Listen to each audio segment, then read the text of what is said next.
Have you been hearing these words thrown around about toxic masculinity or divine masculinity and wondered what the difference is? Today, we are going to get really clear so that you know exactly what you're dealing with and why one of these is the key to a happy partnership. First, it's really helpful to understand why men have developed toxic masculinity.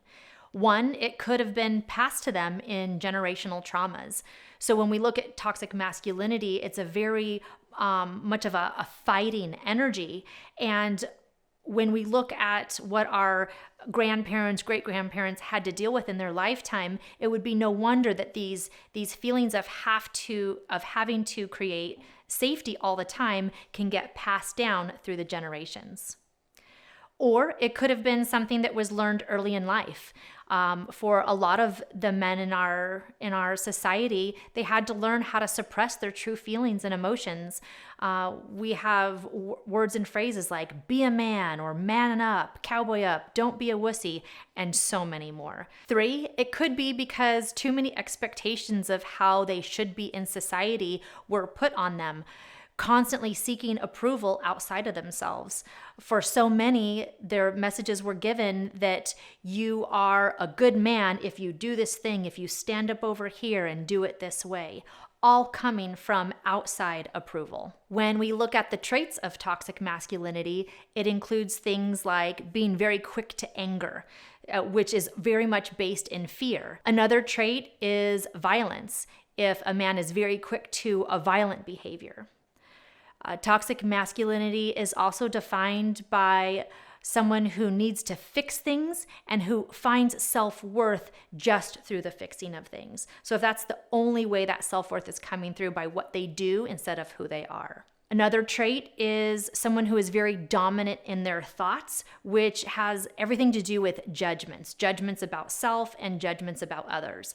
And we can usually tell where those judgments are because when someone is judging outside of themselves, it's usually a direct reflection to how they're feeling inside. It could also be dominance in actions. So if they're very abusive, very controlling, using their body to assert that masculinity, to show that they are not to be reckoned with.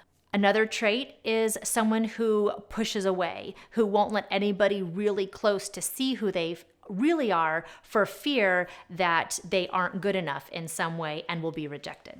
Another trait is someone who needs to know it all. Maybe they feel like they have it all figured out, or they need to appear to have it all figured out so that they don't appear weak to everybody else around them. So now that we've looked at the toxic traits, let's look at the beautiful divine masculinity traits. One being able to access all of their emotions. If you are able to access and identify the emotions that are moving through your body, that is a divine masculine trait. Another one is being able to respond versus react. Having that inner power to be able to have a stimulus come at you from your life and being able to take that moment to pause and then respond instead of that quick reaction is a trait of divine masculinity. Another one is just being able to be present without fixing. So having that own inner confidence of being present and being able to hold space for others without needing to fix, knowing that who you are in this moment in your complete confidence is enough. Another beautiful trait is the balance between strong and kind, or powerful and open. There's an incredible power that comes from this confidence of presence of self. So instead of having to puff up at somebody, being able to stand powerful and open in that present state without having to force any kind of dominance on another person.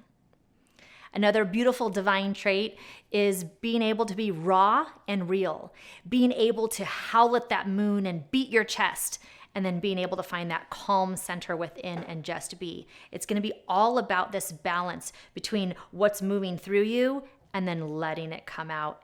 Another trait of divine masculinity is resilience. So being able to learn and grow from your past.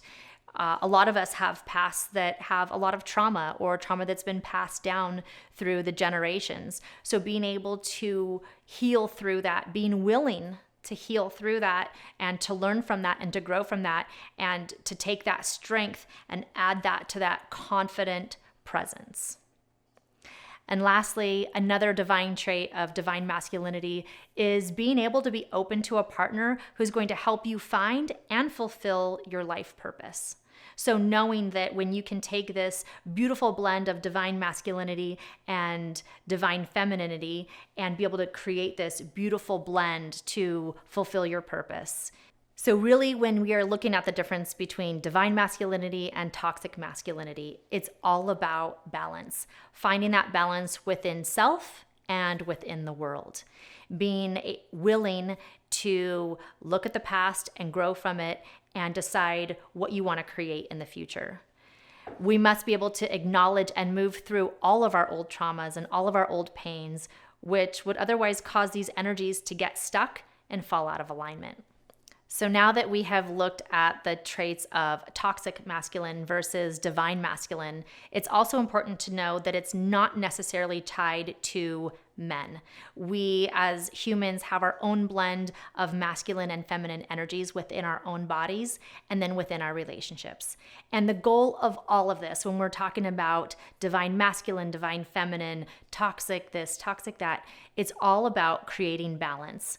Balance within yourself and balance within all of your relationships so that who you are being in this world is resonating with the truth of who you really are. We've talked a lot about healing trauma, and it's really going to come down to healing your own trauma and anything that has been passed down for you. And if this is a journey that you would like to be on, when you are looking for a counselor, therapist, coach, healer, I would encourage you to find someone who is trauma informed so that they can help you really heal from the past, learn from the past, and create new belief systems within you that will help you show up as that confident self, as that divine self, so that you can be that perfect blend within you and within your relationships. Watch our next video, How Do I Know If I'm in a Toxic Relationship? This has been your Ray of Sunshine, and I will see you in the next video.